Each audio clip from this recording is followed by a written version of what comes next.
వందల రైలు పార్టిసిపేట్ చేయొచ్చు, కానీ హైదరాబాద్ చార్మినార్ ర్యాలీ ఇంకే వేరు. ఎందుకు అంటే మనం ఏం చేస్తే అదే వస్తుంది కదా, ఎంత ఇంటెన్షన్గా చేస్తే అంతే వస్తుంది. ఇప్పుడు గ్రామ బజార్ అయిపోయామని చెప్తామా, చెప్పిన ఫలితం ఉంటుందా? ఎందుకు అలా ఆల్రెడీ శాఖాహారే, అక్కడ ఏమైనా ఏం చెప్తా ఫలితం ఉండదు. ఎక్కడ చెప్పాలి? మాంసం తినేవాడిని వెళ్ళి చెప్పాలి. హైదరాబాద్ చార్మినార్లో ప్రతిరోజు ప్రతి మనిషి తినే ఆహారమే మాంసాహారం. ఆడి తినడమే కాకుండా ఆ చుట్టుపక్కల ఎన్నో ప్రాంతాలకి ఆ మాంసాన్ని ఎక్స్పోర్ట్ చేస్తారు. అంటే ఎన్ని జీవులు పడుతుంది. అలాంటి ప్రాంతంలో వెళ్ళి మనం చేస్తే ఆ ఫలితం కూడా ఎక్కువగా ఉంటుంది. అందుకని అది ఇంకే వేరు. అందుకని మీ ఊళ్ళో ఎన్ని ర్యాలీలు చేసినా ఆగస్టు 15కి చార్మినార్ ర్యాలీకి రండి అందరూ. ఇంకా అమలాకలు ఉన్నారు కాబట్టి మాట్లాడతారు, వస్తా 400 ఎక్కువ తెచ్చుకో, ఎక్కువేమవుతు. ఎందుకంటే హైదరాబాద్ చార్మినార్ దగ్గర రకరకాల గాజులు ఉంటాయి. ర్యాలీ అయిపోయి భోజనాలు అయిపోయాక చక్కగా షాపింగ్ చేసుకొని వస్తుంది. కానీ మరి దానికోసం మనం వచ్చేది కదా అసలు లేదు కదా. అందుకని చక్కగా షాపింగ్ చేసుకోవచ్చు. ముందుగా ప్లాన్ చేసుకొని రెడీ చార్మినార్ ర్యాలీ. మనం ఏదో ఒకటి చెప్పిపోతాం కదా, ఉంటానా వెళ్ళిపోతాం. వెళ్ళిపోయాక అక్కడ అడుగుతాం ఏం చేసి వచ్చాం భూమి మీద అని.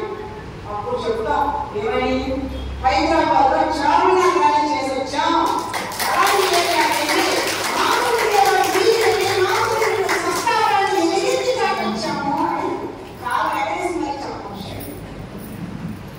మామూలు విషయం కాదు, అక్కడ ఆ ఏరియాలో ర్యాలీ జరగడం ఉంది. కాబట్టి ఆగస్టు 15 కూడా ర్యాలీ రావాల్సిందిగా కోరుకుంటున్నాను. ఇంకొక విషయం, అన్నదానం. మన కోసం అడిగకుండా ఇది అడిగి చేశారో మెట్రోల్ మాస్టర్స్ అందరూ కలిసి కాసేపు ఆకలేస్తా కొద్ది మొదలైంది ఆగి కాసేపు ఆకలేస్తే అది అమ్మగా పెడతారు, అమ్మగా తింటాం, అది నిండా తింటాం. కానీ ఈ పదార్థం మన కడుపులోకి రావడానికి ఎంత మళ్ళీ ఎంత సమయాన్ని ఎంత శారీరక శ్రమని వెచ్చిస్తే ఆ పదార్థం మన కడుపులోకి వెళుతుందో ఒక్కసారి గమనించండి.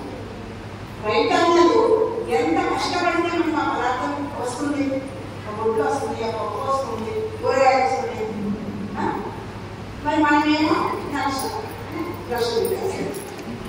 అందుకే పదార్థాన్ని ఎప్పుడు వృధా చేయకూడదు. ఏ పదార్థాన్ని వృధా ఎంత కావాలో అంతే పెట్టుకోండి, కావాలంటే ఇంకొకసారి పట్టించుకోండి. కానీ పదార్థాన్ని మాత్రం వృధా చేయకూడదు. వృధా చేసావు అంటే నెక్స్ట్ జన్మ అనుకునే వాళ్ళు కొడుతామంట. అర్థమైందా? ఇప్పుడు అనుకునే వాళ్ళందరూ ఎవరు? పోయిన జన్మలో పదార్థాన్ని వృధా చేశారని ఇప్పుడు అనుకునే వాళ్ళు కొడుతుంది. పదార్థాన్ని వృధా చేస్తే అనుకునే వాళ్ళే కొడతాం.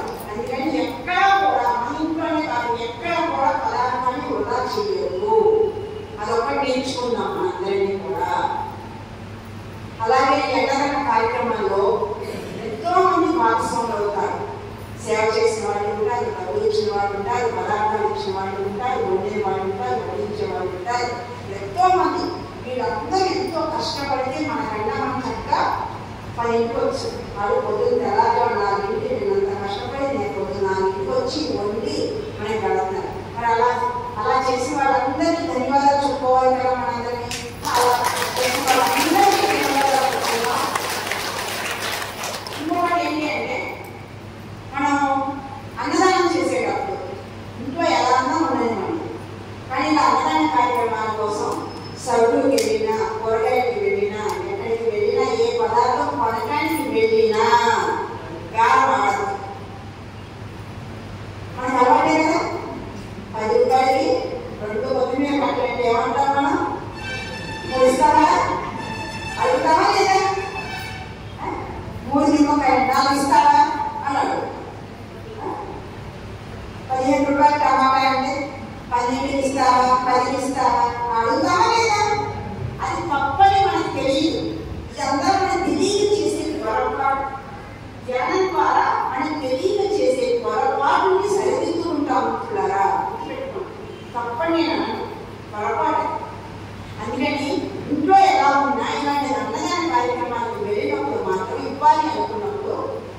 మైండ్లో ఫస్ట్ అసలు బేరం ఆడకూడదు.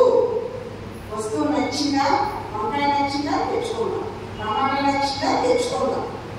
ఎప్పుడైతే నువ్వు బేరం ఆడమని నీ ఆలోచన రెడీ అయ్యిందో, నీ భావనక్షేత్రం రెడీ అయ్యిందో, వాడు ఆటోమేటిక్గా నీ బాడీ ఫ్రీక్వెన్సీకి, నీ ఆలోచనకి వాడు అన్నింటి అమ్ముకునేవాడు 10 చెప్తాడు. చూడండి, మరి అన్ని విషయాన్ని వాళ్ళు ఎక్కువ ఇస్తాయి. ఎందుకంటే ఏం జరుగుతుంది, నీ భావన అన్నదాన కార్యక్రమం కోసం నువ్వు బేరం ఆడకూడదు అని అనుకో, చేసేదే దానం. కానీ అందరూ బేరం పడుతుంది ఏంటి? చూడండి, ఈ అనుభవంలో తెలుసుకోండి, మీరు ప్రయోగం చేయండి, నీకే అర్థమవుతుంది. నేను చెప్పాను కదా, ఏదైనా కార్యక్రమం జరుగుతుంది, 30 కేజీలు టమాటాలు ఇవ్వాలి అంటున్నారు, మార్కెట్కి వెళ్ళండి, మీరు తీసుకోండి, మీకే మీ అనుభవంలో అనుభవం వస్తుంది. అందరికీ ఎలా ఉన్నాడో మీకు ఎలా ఉన్నాడో వాళ్ళకి మీరు తెలుసుకోవచ్చు. మీకు ఎలాంటి సర్వించాడో వాళ్ళు ఏదైనా ఎలాంటి సర్వించాడో అక్కడ తెలుసుకోవచ్చు, ఖరీదు తెలిసిపోతుంది. అందుకని ఒక నూనె ప్యాకెట్ ఇవ్వాలి అన్నా, కందిపప్పు ఇవ్వాలన్నా, ఉల్లిగడ్డ ఇవ్వాలన్నా, పచ్చిమిర్చి ఇవ్వాలన్నా, ఏది ఇవ్వాలి అన్నా సంపూర్ణంగా ఒక పాజిటివ్ ఎనర్జీలో బేరం ఆడకుండా మీరు మార్కెట్కి వెళ్తే వాళ్ళకు మీకు ఒక ఎక్స్పీరియన్స్ అవుతుంది. అది ఎందుకంటే దయచేసి ఎక్కడ అన్నదాన కార్యక్రమం జరిగినా అన్నదాన కార్యక్రమంలో మన వంతుగా ఎంతో కొంత పార్టిసిపేట్ చేద్దాం. అందరిలాగా డెవలప్ జీరో నూనె ప్యాకెట్ ఇస్తాం, ఏదో ఉప్పు ప్యాకెట్ అని ఇస్తాం కదా, ఏదో 100 రూపాయలని ఇస్తాం కదా కదా. సో అన్నదాన కార్యక్రమంలో మనం ఉండాలి. ఎందుకంటే ఆకలేస్తుంది, ఆత్మజ్ఞానం చెప్తా, ఆత్మజ్ఞానం చెప్తారంటే ఎవరైనా వింటారా? కాస్త కడుపు చదవబడితే అప్పుడు నువ్వేం చెప్పినా వింటా కదా. ఇప్పుడైతే కూర్చున్నా, 2 గంటలైనా కూర్చున్నానా? కూర్చోలేవు, ఆకలిస్తా ఉంటున్నాను. అందుకని అన్నదానికి అన్నం పెట్టమన్నారు. ఎందుకంటే భూమి మీద పుట్టిన తర్వాత మనిషికి ఆకలి అనేది సహజం. యోగులందరూ కూడా ఆనాటి నుంచి ఈనాటి వరకు యోగులందరూ అన్నదాన కార్యక్రమాన్ని నిర్వహించారు. ఎందుకు అంటే ఎక్కడైతే అన్నశాంతి జరుగుతుందో, గమనించండి అమ్మా, ఎక్కడైతే అన్నశాంతి జరుగుతుందో అక్కడ భూమాత శాంతి పొందుతుంది. ఎక్కడైతే భూమాత శాంతి పొందుతుందో అక్కడ సకాలంలో వర్షాలు పడి, పంటలు పండి, పశుసంపద పెరిగి ప్రజలందరూ ఆరోగ్యంగా ఆనందంగా జీవిస్తారు. ఈ జగమైన సత్యం. ఎవరు నమ్మినా నమ్మకపోయినా ఇది జరిగే వాస్తవం. ఎందుకంటే ఒక చీర పెట్టినా, ఒక వందించినా, ఒక నవ్వించినా ఇంకోటి ఇంకోటి ఇంకోటి అంటూ ఉంటుంది. కడుపు నిండిన తర్వాత మనం ఎంత మంచి స్వీట్ పెట్టినా, ఎంత మంచి బలవర్ధకమైన పదార్థం పెట్టినా చాలా మా కడుపు నిండింది, చాలా మా తృప్తిగానే మాట అన్నదానం జరిగే. ఇంకెక్కడా కడుపు నిండా కానీ తినగలమా? తినలేదు. అది ఒక చేసి తీసుకుంటాం, ఒక నలిసి తీసుకుంటాం, మొయ్యకపోయినా పోసుకుంటాం, ఏదో కూలి పెట్టినా పోసుకుంటాం, అన్నం మాత్రం తినలేదు. మానవుడు తృప్తిగానే మాట అన్నదానం దగ్గరే. ఎక్కడైతే మానవుడు తృప్తి పడతాడో అదే పాజిటివ్ ఎనర్జీ. అందుకే యోగులందరూ అన్నదాన కార్యక్రమాలు ఎందుకు చేశారు అంటే దానికోసమే. ఇంకా రియల్ ఎక్స్పీరియన్స్ ఏంటి అంటే, నీకు పాకపల్లి గురువు తెలుసా? ఎక్కడ ఆయన గురించి చదవలేదా? సో నేను ఒకరోజు నా ఎక్స్పీరియన్స్ చెప్తాను, నేను నేర్చుకున్నది నేను చెప్తాను. నేను ఒకరోజు ఇలా క్లాస్కి వెళ్ళాను, అందరు సీనియర్ సిటిజన్సే, నాకైనా పోవాలన్నాడు. ఆయన క్లాస్ అయిపోయాక అన్నా కదా, అమ్మ భక్తిగా చెప్పినట్టే చెప్పారు, చాలా బాగా చెప్పావు అని అంటే, పాకపల్లి గురువు ఎవరైనా నీ బంధువులా అని అడిగాడు. నాకు అర్థం కాదు. లేదండి ఆయన గురించి విన్నాను కానీ నాకు ఆయన మా బంధువులు కాదు, ఎందుకు అలా అడిగాను అంటే, నీ అనుభవాలు ఆయన అనుభవాలు చాలా దగ్గరగా ఉన్నాయమ్మా, అందుకని అడిగాము. కాబట్టి ఈసారి ఆయన ఆశ్రమానికి వెళ్ళిరండి మీరు అని సలహా ఇచ్చారు. సరే అని 2011లో వైజాగ్ గ్రామాచరణ జరిగేటప్పుడు వైజాగ్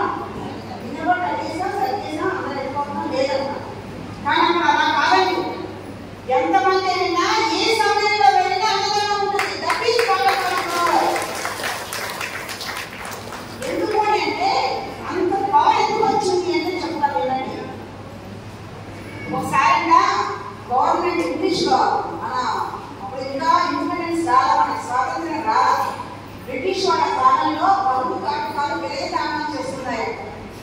రేషన్ లేదు, రేషను ఎక్కడా లేదు. అప్పుడు గవర్నమెంట్ దండాలు వేయించిందంట. ఏమని అంటే ఎవరు పెళ్ళిళ్ళు చేసుకోవద్దు, ఫంక్షన్ చేసుకోవద్దు, రేషన్ కొంచెమే ఉంది, అందరికీ రావాలి కాబట్టి అని దండాలు వేయించిందట. అప్పుడు పాటపాటి గురుగారు దండాలు వేయించాడు. ఏమని పలానా రోజు నుంచి పలానా రోజు వరకు అన్నదానం ఉంటుంది. దాదాపు 3 నెలల పాటు అన్నదానం చేశారట ఆయన. అప్పుడు ఈ దండాలు విని గవర్నమెంట్ వాళ్ళు ఆఫీసర్లు నిఘా వేశారట. అసలు మన దగ్గర రేషన్ ఉంది, మన దగ్గర పప్పు ఉంది, మన దగ్గర టీవీ ఉంది, మన ఇవ్వకపోతే ఎలా చేస్తాడైనా, మన ఇవ్వకపోతే వదిలేసి ఎలా చేస్తాడు అని చెప్పేసి కాకా పెట్టారంట. బాగా ఆ గోడలు అన్నింటి ఎవరు ఇవ్వాల. కానీ అనుకున్న రోజుకి అన్నదానం మొదలైంది. లారీ కొద్ది పప్పు వస్తుంది, లారీ కొద్ది బియ్యం వస్తున్నాయి, నూనె, పాలు, పెరుగు మొత్తం వస్తున్నాయి అంట. ఉండేవాళ్ళు ఉంటున్నారు, తినేవాళ్ళు తింటున్నారు, వెళ్ళేవాళ్ళు వెళ్తున్నారు, వచ్చేవాళ్ళు వస్తానే ఉన్నారు. నిరంతరము ఆ 3 నెలల పాటు అన్నదానం జరిగిందంట. ఈ ఆఫీసర్ ఉంటారు కదా, ఇది అసలు కనుక్కోలేకపోతున్నారంట. ఎక్కడి నుంచి వస్తుంది ఈ బియ్యము, ఎక్కడి నుంచి వస్తుంది ఈ పప్పు అని. చివరికి మా వల్ల కాదు అని ఒక లెటర్ రాసి సంతకం పెట్టేసి ఇల్లు కూడా ఫోన్ చేసి వెళ్ళిపోయారు. మరి గవర్నమెంట్ ఆజ్ఞని పత్రికలు ఆచరించమంటారు, ఏ గురువులైనా ఆచరించమంటారు. మరి ఈ గురువు ఎందుకు ధిక్కరించాడు అనే ప్రశ్న వస్తుంది అందరికీ. ఎందుకు ధిక్కరించాడు, ఏం జరిగింది అంటే ఈ 3 నెలలు ఒక అన్నదానం జరగడం వల్ల భూమాత శాంతి పొంది, వర్షాలు పడి, పంటలు పండి, పశుసంపద పెరిగి, కొన్ని గ్రామాల వాళ్ళు చూడండి అన్నదానం జరిగింది ఒక ప్రాంతంలోనే, కానీ ఆ ఎనర్జీ వల్ల ఆ చుట్టుపక్కల కొన్ని గ్రామాలు కొన్ని వేల మంది కొన్ని సంవత్సరాల పాటు వాళ్ళ జీవనాన్ని ఆనందంగా సాగించారు. అది అన్నదానం యొక్క పవర్. అన్నదానం అంటే ఆశామాషి అనుకోవద్దు, దయచేసి చెప్తున్నానమ్మా. మన బిడ్డలకి ఎంత కమ్మగా పెడతామో, ఎంత రుచిగా పెడతామో, ఎంత కడుపునిగా పెడతామో, మన దగ్గరకు వచ్చిన వాళ్ళకి అంతే ప్రేమతోటి, అంతే బాధ్యతోటి రుచిగా కమ్మగా పెట్టిది అన్నదానం అవుతుంది. మనం తింటాం కదా, మనం ఎంత రుచిగా తింటామో ఇంటి వాళ్ళకి అలాగే పెట్టాలి. మనం ఎంత కమ్మగా తింటామో, ఎంత కడుపునిగా తింటామో ఇంటి వాళ్ళు కూడా అలా పెట్టగలగాలి. అన్నం తినే వాళ్ళలో మన బిడ్డల్ని చూడాలి, మన ఆకలిని చూడాలి. అది అన్నదానం అవుతుంది. ప్రతిసారి నుండి మనందరికీ ఆయన చాణ్యంలో వడ్డిస్తారు, ఆయన నవ్వుగా వడ్డిస్తారు, ఎంత ఆనందంగా వడ్డిస్తారు కదా. మరి మనం అలా ఉండగలగాలి. మనం నచ్చిన ఏమో ఎక్కువ రేపు వేసి, నచ్చిన మోసం కొంచెం తక్కువ వేసి, మొహం మార్చుకొని చెప్తారా లేదా ఉంది. ఆ తారతమ్యం పోగొట్టుకోవాలని చెప్తున్నాను, తిరిగి చేస్తున్నాం మనం అందరికీ. ఇప్పుడు తెలుసుకొని మాట్లాడతాం. నేను చెప్పే ప్రతి మాట కూడా అర్థం చేసుకొని ఆచరించడానికి ప్రయత్నం చేద్దాము. అర్థమైందా? నేను ఏదో అన్నానని మీరు అనుకోకండి. కొంతమంది ఉంటారు, అందరూ అలా ఉండరు. ఎందుకంటే చూస్తాను కదా, కొన్ని కంప్లైంట్లు వస్తే మాకు జన్మచిత్రాలు పలానా ఇలా అన్నారండి, అలా అన్నారండి అని ఏదో ఆవేశం అన్నారని మా చదువుకోవాలని చెప్తూ ఉంటాం. కొన్ని సీనియర్ అయితే దగ్గర నుంచి మాట్లాడుతూ ఉంటాం. ఇలాంటి ఇలాంటి ఎక్స్పీరియన్స్ మా బోర్డు ఉంటాయి. అందుకే చెప్తున్నాను, మనం మన బిడ్డకైతే ఎంత కమ్మాలి. వేరే వాళ్ళు ఉండొచ్చు, మన దగ్గర వాళ్ళు ఉండొచ్చు, మనకు తెలియని వాళ్ళు ఉండొచ్చు, కానీ మన బిడ్డ అనుకుంటే మనం అంత ప్రేమగా పెట్టాలి. ఆ పెట్టే ప్రేమ తత్వమే ఎనర్జీ. అలా పాటపాటి గురువు గారి దగ్గర నేను 2011లో వెళ్ళాను. ఇదంతా ఇంట్లో చదివాను, స్టోరీ అంతా నేను ఇంట్లో చదివాను. చదివి నేనేం చేశానంటే వైజాగ్ జ్ఞానమహాయజ్ఞానికి వెళ్ళినప్పుడు 15 మంది కలిసి 3 వెళ్ళామండి. 3 వెళ్తే వెళ్ళి తప్పగా వెళ్ళిపోయాం. ఏదో మా అమ్మగారు వెళ్ళినట్టుగా వెళ్ళిపోయి అన్న 15 మంది వచ్చామమ్మా అన్నమంటే ఆవిడ మూత తీసి చూసి అంటూ ఇద్దరికే ఉందమ్మా, అన్నం లేదు అని. ఇవి నేను చూసాతో పాటు ఆవులేదు. కేసు వచ్చేసింది. 15 మంది తీసుకెళ్ళారు. ఎలాగండి అలా నాకు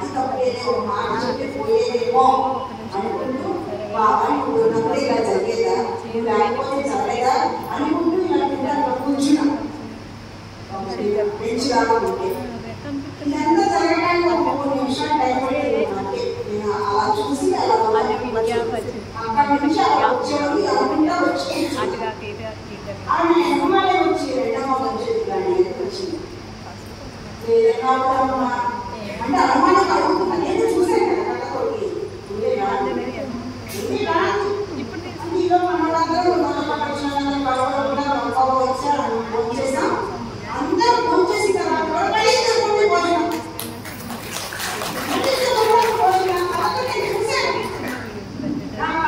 చూసాను కాబట్టి ఈరోజు ధైర్యం నమ్మకంగా నేను చెప్తున్నా. నా మాట నమ్మకపోతే మీరు వెళ్ళి చూడండి పక్కన పట్టు గారి ఆశ్రమం అన్నము అక్షయం అవుతుంది. అక్కడ ఎందుకు అవుతుంది అంటే అక్కడ ఆయన అన్నశాంతి చేశాడు, జనం కోసం చేశాడు. మరి మనకి ఒక గురుగారు నుంచి ఉంటారు గట్టిగా కాసిరెడ్డి నాయన తెలుసా?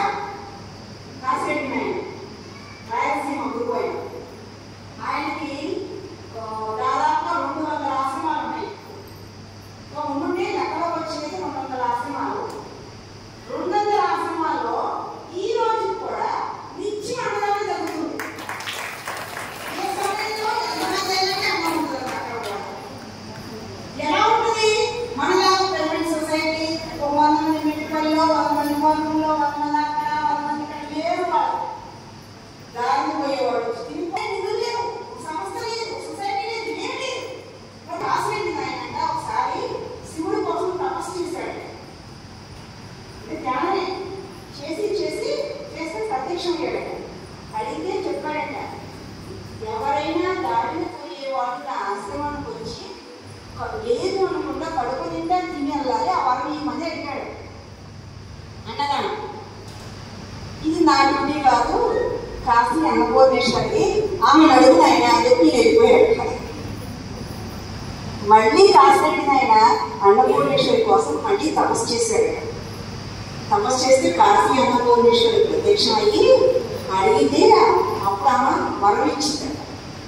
చూడండి, ఆమె కూడా వరం ఇచ్చిందంట. వరం ఇచ్చినందుకే 200 ఆశ్రమాల్లో లోటు లేకుండా వాళ్ళు మనలా వెరైటీ చిన్నది నేను చెప్తాను. అంటే ఎన్నో చెప్తాను. రాయలసీమ ఏంటి, ఉల్లిగడ్డ వేస్తారు, ఇంత కారం వేస్తారు, దంచుతారు, అది పెరిగేస్తారు, అంత రసం ఏదో పెడతారు, వండితే కట్టి కూర వండుతారు ఉపాసన. అది కడుపు నిండా చుట్టిగా తింటారట. ఇంట్లో ఎంత ప్రశాంతత పొందుతుందో చూడండి.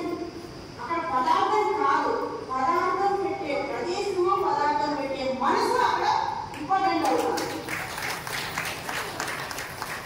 మరి కాసిరెడ్డి నాయన 200 ఆశ్రమాలని గొప్పగా చెప్పుకుంటున్నాము, మాకడపాటి గురువు గారిని గొప్పగా చెప్పుకుంటున్నాము.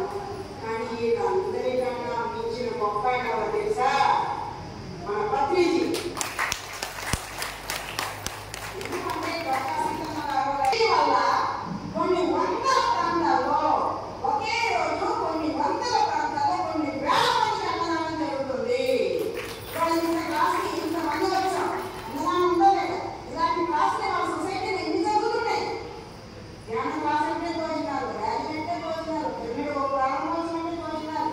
అసలు భోజనం లేక మనం క్లాస్ చేస్తున్నామా? అసలు 10th క్లాసే క్లాస్ చేస్తున్నాం అనిపిస్తున్నాం. మరి ఎంతమంది దాన గుణాన్ని ప్రేరేపించే గురువుగారు ఈ క్లాసే లేకపోతే, ఈ జ్ఞానమే లేకపోతే మనం దానం చేసేవాళ్ళమా? చెప్పండి. ఇదివరకు ఏడాదికి సత్యనారాయణ వ్రతం చేసుకుని భోజనాలు పెట్టాలంటేనే ఆఫీసర్లో పెడతామా? అలాంటి మనం ఈ రోజున వారం వారం నెలకోసారి భోజనాలు పెడుతున్నాము అంటే మనల్ని ఎంత మార్చేసిందండి ఈ జ్ఞానం.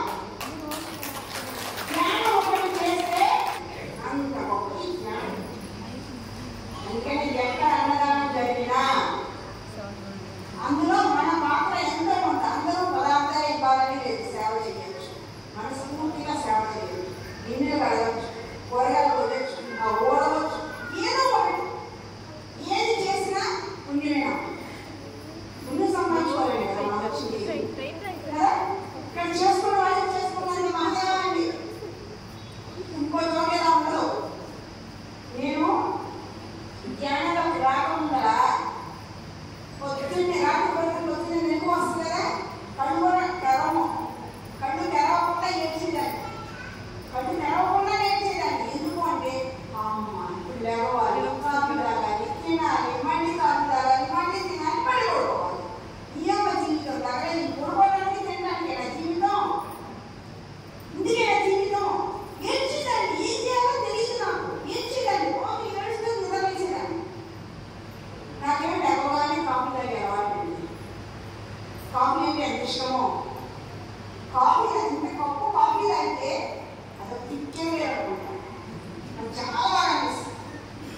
ధ్యానం ఎక్కువ చేయాలి అంటే ఒక కాఫీ మంచి కాఫీ లాగా ధ్యానం చేస్తాం. బ్రహ్మాండంగా ఉంది, అంత ఇష్టం కాఫీ. పూజ చేసేటప్పుడు పూజ మన బ్రహ్మాండంగా తక్కువే నేను మనసేమో ఎక్కడ ఉంటుంది, కాఫీ మీద లేచి కూర్చోవాలి, స్నానం చేయాలి, పూజ చేయాలి. ఈ సమయం అంతా గ్యాస్ కాఫీ మీద ఉండేది, పూజ మాత్రం అయిపోయేది. ఎందుకు కాఫీ దానికి పూజ చేస్తే వరాలు తక్కువ ఇస్తాడేమో దేవుడు, అదొక భయం కదా. వరాలు చెప్పిన వాళ్ళు అనమాట. అలా పూజ చేసి సాష్టాంగ నమస్కారం చేసేదాన్ని, చేసి అనుకునేదాన్ని అసలు ఈ ఫోటోలో నుంచి వచ్చి అడుగుతారా నన్ను, ఈ దేవుడు పూజ చేయమని నాకు ఇచ్చడానికి చేస్తున్నా. ఇప్పుడు విహారం నేను తినాలని ప్రసాదం పెట్టా, పాయసం నేను తినాలని ప్రసాదం పెట్టేదాన్ని, అడిగాలా పాడా అనుకునేది. సరే మళ్ళీ మామూలు చేసేదాన్ని. కొట్టెట్టారా ఏదో 5 రూపాయలు 10 రూపాయలు ఖర్చున ఉందా లేదా? మరి నియమం స్నానం చేయాలి, కాఫీ మీద చేసేది. అందుకని అనుకునేది దేవాలయగా ఈ నియమాలు లేకుండా ఏ నియమాలు వద్దు, అసలు ఏ ఖర్చు వద్దు, ఏ నియమాలు వద్దు, ఏ ఖర్చు వద్దు. పుణ్యం మాత్రం బాగా వచ్చే మార్గం ఏదైనా ఉండి చెప్తేవా అని వద్దు. అలా కోరుకుంటే కానీ నాకు గవర్నమెంట్ సొసైటీ పత్రిక దొరకల, ఆశామాషి దొరకల పత్రిక. ఎదురు చూశాను ఆ గురువు కోసం, ఆ మార్గం కోసం, ఆ సత్యం కోసం. ఇక్కడ వచ్చాక అర్థమైందని చేసుకున్నంత మహాదేవా అని. నువ్వు ఎన్ని క్లాసులైనా చెప్పు, ఎన్ని ర్యాలీలైనా చెయ్యి, ఎంతమందికైనా అన్నం ఉండి పెట్టు, ఇంకా ఇదంతా చేసుకుంటే అంత అందులో మనకి పుణ్యం కావాలంట. రాసి ఎక్కువ కదా, అందుకే అలా రాసి ఎక్కువ. ఇందుకు నుంచి నాకు ఇంకోటి ఏం తెలియదు, ఇంకా వేరేది తెలియదు. జ్ఞానం చెప్పాలి, ర్యాలీ చేయాలి, వండాలి, తినాలి, అంతే. సో అందుకని అన్నదాన కార్యక్రమం అన్నిటికన్నా గొప్పది కాబట్టి దయచేసి ఎక్కడ అన్నదాన కార్యక్రమం ఉన్నా మన వంతుగా మనం ఏం చేయగలుగుతాం అది చేయండి. అయితే ఆ పాటలవాడి గురువు గారి ఆశ్రమానికి వెళ్ళాక ఒక గొప్ప మాట విన్నాను అన్నమాట. మనందరం నేర్చుకోవాల్సింది, ఆచరించవలసింది ఏంటంటే ఆ ముసలాయన వచ్చాడు, పెద్ద ఆయన. ఆ రోజు అక్కడ తాత నువ్వు ఎలా కనెక్ట్ అయ్యావు ఈ ఆశ్రమానికి, ఎందుకు వస్తున్నావు ఇక్కడ జ్ఞానం లేదు ఏమీ లేదు కదా, అన్నదానం ఉంది కదా అని. అప్పుడు ఆయన చెప్పాడనమాట. ఆయన చిన్నగా ఉన్నప్పుడు పడుకున్నప్పుడు బాధపడుతున్నాడు. బాధపడుతుంటే అప్పుడు ఇన్ని ఆశ్రమాలు లేవు కదా, ఎక్కడెక్కడ తిరిగినా తగ్గలేదంట. అప్పుడు అందరూ ఉండే వాళ్ళందరూ అన్నారంట, బాబా దగ్గరికి వెళ్ళు, ఆ మహానుభావుడు తగ్గిస్తాడు. అప్పుడు ఏంటంటే పూర్వకాలంలో పెద్దవాళ్ళన్నా, పదవి ఉన్నవాళ్ళన్నా, డబ్బు ఉన్నవాళ్ళన్నా, అసలు పలువురు ఉన్నవాళ్ళన్నా నా రెస్టారెంట్ ఉండేది సమాజంలో. ఇప్పుడంతా ఏం లేదు అనుకోండి. ఆయన దగ్గరికి వెళ్ళడానికి భయపడిపోయి ఆయన నడిచి వెళుతూ ఉండేనట. ఆ అడుగులు గుర్తులైతే ఉంటే ఆ గుర్తుల మీద గొప్ప మాట పడుకొని బాబాలు మీరే దిక్కు అనుకున్నాడట మనసులో. ఆయన అలా కొంచెం వెళ్ళిపోయాడు, 5-6 అడుగులు వెళ్ళిపోయాడట. వెళ్ళిపోయిన ఆయనంట ఇలా పక్కన తిరిగి ఇలా అని 2 సార్లు అన్నాడట. అంతే, ఇలా అనగానే పట్టుకున్నట్టు తగ్గిపోయిందట. చూడండి, గురువు స్పర్శ కానీ, గురువు యొక్క చూపు కానీ, గురువు యొక్క ఆరా కానీ మన మీద ఒక్క ఆరక్షణం పడితే మన జన్మే ధన్యమవుతుంది. అర్థమైందా? సో ఆ తగ్గిపోయి అప్పటి నుంచి ఆశ్రమానికి వస్తాడట. కనెక్ట్ అయ్యాడు, వస్తాడు, కోచ్ వస్తాడు, అక్కడ ఏదైనా చేయాలని చేస్తాడు, వెళ్ళిపోతాడు. మరి నువ్వు ఏం నేర్చుకున్నావు, ఏం చెప్తావు నీ పిల్లలకి అంటే ఆయన చెప్పిన గొప్ప మాట. మనం అన్నం తిన్నాక రాత్రిపూట అన్నం మిగిలితే ఏం చేస్తామమ్మా, అడుగుకునేవాళ్ళకి పెడతాం. గేదెలు ఉంటే కొన్ని తొట్టులు వేస్తున్నాడు, ఒకప్పుడు మాట. ఇప్పుడు అడుగుకునేవాళ్ళు లేదు, మనకి గేదెలు లేవు, ఏమీ లేదు. నువ్వేమో చీపులు అక్కడ ప్లేస్లో ఫ్రిడ్జ్లో వచ్చింది, ఫ్రిడ్జ్లో కుక్కి దాన్ని ఓవెన్లో కుక్కి పట్లో కుక్కి. అవునా? వాస్తవం. మిగిలిపోయిన అన్నాన్ని అడుక్కునే వాడికే పెడితే పుణ్యమని మనం పెట్టాం ఈనాడు. అప్పుడు అలా పెట్టకూడదు. మిగిలిపోయిన అన్నాన్ని పెట్టకూడదు. నిజంగా నీకు పెట్టాలి అనుకుంటే అన్నం వండేటప్పుడే ఒకటి నీరు ఎక్కువ ఇవ్వాలి. చూడండి, శ్రద్ధగా విన్న మా అమ్మలక్కలారా, అన్నం వండేటప్పుడే ఒకటి నీరు ఎక్కువ వేయాలి. లేదు రొట్టెలు చేస్తుంటే ఒక రొట్టె ఎక్కువ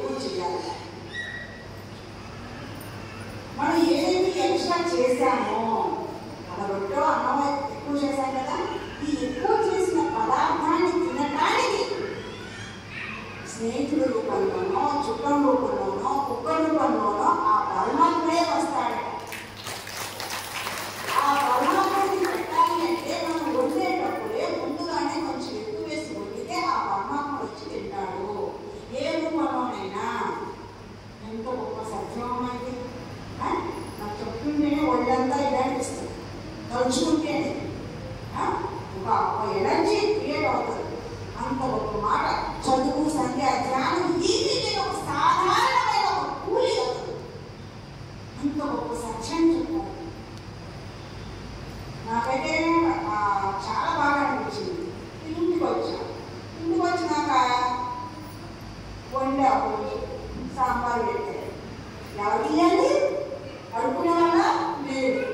మా ముందు హైదరాబాద్లో వాచ్మెన్ తీసుకెళ్ళి ఇచ్చాను. అందరూ మిగిలిపోయినా పెట్టాను. ఇంకేంటి పొద్దున్నే వేడి ఎక్కుంది పూజలు చెప్పాలి తంత్రాలు యంత్రాలని ఆడుతుందాకా అని మన వచ్చినాడు. అడిగే కూడా ఏదమ్మా నువ్వు వేడి చెప్తున్నాను ఎందుకు అని అడిగాను. అప్పుడు చెప్పాను మీకు అలా నాశనానికి ఎగ్జామ్ ఇలా చెప్పారు, అది నచ్చింది అందుకని ఇస్తాను. రోజు నేను ఇవ్వను, రోజు ఇస్తాను అనుకుంటున్నానేమో, రోజు నా ఇంట్లో నేనే వండుకో నీకే పెట్టాను, నేనే ఇల్లు నుంచి తినేదాన్ని ఆయన చెప్పి అప్పుడప్పుడు మాత్రం ఇచ్చేది. అది నేను చెప్పింది ఆయన చెప్పింది నేను నమ్మాడు. నేను చెప్పింది మీరు నిజమా కాదా అని మీరు నమ్మాలి అన్నా మీరు ట్రై చేయండి, ప్రయత్నం చేయండి. చేస్తే మీ అనుభూతి వస్తుంది. వాళ్ళ మార్పుని భోజనం పెట్టడం అంటే అంతకన్నా అదృష్టం ఏమైనా ఉంటుందా అన్నామని చెప్పండి. అందుకని ట్రై చేయండి. మన జీవితాల్లో, మన మనసుల్లో, మన ఆర్థిక పరిస్థితుల్లో, మన కుటుంబ వ్యవస్థలో ఎంతో మార్పు ఇస్తామా. ఒక్క చిన్న ఆలోచన వల్ల చూడండి, ఒక చిన్న ఆలోచన వల్ల మన జీవితంలోనే మార్పు వస్తుంది. అందుకు జ్ఞానం ఉపయోగం. ఇంతమంది చెప్తే స్టోరీలు చెప్తారు. ఇప్పుడు అలా కాదు. మనం నమ్ముతున్నాం, మనం ఆచరిస్తున్నాం. గొప్ప మాట. ఇది లైవ్ ఎగ్జాంపుల్. ఒక కల్పిత కథ కాదు, వాస్తవం. ఒక వ్యక్తి జీవితంలో తను ఆచరించి చెప్పిన సత్యం ఇది. ఇంకొక లైవ్ ఎగ్జాంపుల్ చెప్తారు. ఒక వ్యక్తి కూరగాయలు అమ్ముకునే వ్యక్తి, సకల వ్యసనాలు ఉన్నాయి, తాగు పాంపడం అన్నీ ఉన్నాయి. అలవాట్లు. ఈ అలవాట్లు నాకు రోజు అనుకోకుండా గుత్తికొండ బెడ వెళ్ళాడు. గుంటూరు జిల్లా పల్నాడు ప్రాంతంలో ఒక బెడ. అక్కడ 12 బెడాలు ఉంటాయి. అది వెళ్ళే కొద్ది డౌన్ అవుతూ ఉంటే కూర్చొని కూడా వెళ్ళాల్సి వచ్చింది. కృష్ణ బెడ ఉంటారు. అక్కడికి వెళ్ళిపోయి ధ్యానం తెలియదు. వెళ్ళిపోయి కళ్ళు మూసుకొని 1 గంట కూర్చున్నాడండి. ఎందుకు వెళ్ళారో తెలియదు. వెళ్ళి లోపల చివరిదాకా అక్కడ వెళ్ళరు. 3-4 బిళ్ళలు శనకొచ్చేస్తారు ధ్యానం. కానీ 12 బిళ్ళల్లో వెళ్ళిపోయి కూర్చొని 2 గంటలు కళ్ళు మూసుకున్నాడు. 2 గంటల తర్వాత బుద్ధుడైపోయాడండి. సకల వ్యసనాలు వదిలేశాడు. ఆ తనం యొక్క ఎనర్జీస్కి నా కన్ను తీరింది, వదిలేశాడు. అలా కూడా బయటకు వచ్చి నేను మానేశానని నమ్ముతావా? నిన్నదాన్ని తీసి తాగినాడు నేను మారిపోయానని నమ్ముతావా? నమ్మ ఎవరు నమ్మరు. అయితే పక్కన ఒక ఊళ్ళో ఒక ఆశ్రమం ఉంది. ఆ ఆశ్రమంలో కట్టి ఎన్ని సంవత్సరాలు అయిందో సంవత్సరానికి 5 రోజులు అన్నదానం జరగాలి. అదే అక్కడ ఊళ్ళు. అక్కడ విగ్రహం కానీ పూజ ధ్యానం ఏమీ ఉండదు. జస్ట్ ఒక గదిగా పెట్టారంటే. అయితే ఆ సంవత్సరానికి 13 సంవత్సరాలు అయిందంట. 13 రోజులు అన్నదానం జరగాలి. ఈయన మారిపోయాడు కదా, వెళ్ళి వాళ్ళ దగ్గరికి వెళ్ళి ఆ కష్టమని అడిగారు. నేను ఈసారి అన్నదానం నేను చేస్తానంటే నాకు అవకాశం ఇవ్వండి. సరే అన్న. కూరగాయలు అమ్ముకునే ఆయన 2,000 ఉన్నాయండి. ఆ కష్టమని 2,000 ఇచ్చారు. ప్రతి సంవత్సరం ఇచ్చి ఆయన ఇంకొక ఆయన వచ్చి 2,000 ఇచ్చాడు.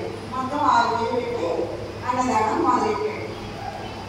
వంటవాళ్ళ మాట్లాడాడు, మొదలెట్టాడు. ఒక పెద్ద ప్రమిద పోసి నూనెసి ఒత్తిరించి అక్కడ ఆ దీపానికి నమస్కారం చేశాడట. జనంలో ఉన్న జఠరాన్ని చల్లార్చడానికి అన్నదాన కార్యక్రమం మొదలు పెడుతున్నానమ్మా నేను. మరి నేను అడిగినా ఎవరు ఇందులో నిన్నదాకా చిన్న కార్యక్రమం నన్ను ఎవరు నమ్మరు. ఈ అన్నదాన కార్యక్రమం సజావుగా సాగేటట్టు చూడు తల్లి అని అగ్నిదేవుడికి నమస్కారం చేసి అన్నదానం మొదలుపెట్టాడు. ఈ 6,000 పెట్టి సరుకులు తెచ్చారు, అందరూ వండుతున్నారు. ఒక 3 రోజులు సరిపోయింది. 4వ రోజు సాయంకాలం 4 గంటలప్పుడు 10 మంది ఇంకో 10 వాళ్ళు వచ్చారు అన్నదానికి. రోజు ఎంతమంది? దాదాపు 300 మంది వస్తారు. ఆ చుట్టుపక్కల పొలాలు పని చేసుకునేవాళ్ళు, వాళ్ళు ఎవరన్నా దాదాపు 100 మంది వస్తారు, దాన్ని భోంచేసి వెళ్తారు. ఈ 10 మంది నా ఇంటికి వచ్చేటప్పటికి అన్నం ఒకటే ఉంది, ఏమీ లేదు, కూరలేవు, మధ్య లేవు, ఏమీ లేదు, వండుదామా కూరలు లేవు, ఇంత చింతపండు ఇంత బెల్లం ఉన్నాను. ఆ వంట వాళ్ళు ఏం చేశారంట, చింతపండు ఆ బెల్లాన్ని కలిపి చింతచారులాగా చేసి అన్నం పెట్టారు. పెట్టిన తర్వాత వాళ్ళు వెళ్ళిపోయారు. తిని వెళ్ళి ఒక గంటకి మళ్ళీ 4 రోజులకు సరిపడా సరుకులు అవి తెచ్చిపెట్టారు. అనగా చింతచారులను తిని 4 రోజులకు సరుకులు తెచ్చిపెట్టారమ్మ వాళ్ళు. అలా 13 రోజులు జరిగిపోయింది. ఇది గొప్ప విషయం కాదు. కాబట్టి మీకు ఇక్కడ గొప్ప విషయం ఏంటంటే, ఈ వంట వాళ్ళు ఈ పరిస్థితి తెలుసు కదా, తెలిసి ఈ నూనె ప్యాకెట్ రేపు, ఈ పప్పు రేపు, ఈ చింతపండు రేపు అని కొంచెం మంది తీసి పక్కన పెడుతున్నారు. చూశాడు, ఎందుకు పక్కన పెడుతున్నానంటే రేపటికి కావాలి కదా అని చెప్పారండి వంటవాడు.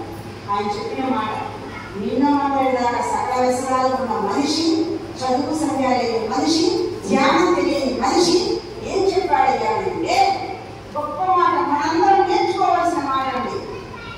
ఏంటంటే ఇవాళ ఎంత కావాలో అంత వాడండి, ఇవాళకి ఎంత కావాలో అంత వాడితే రేపటికి ఎంత కావాలో అంత వస్తుంది.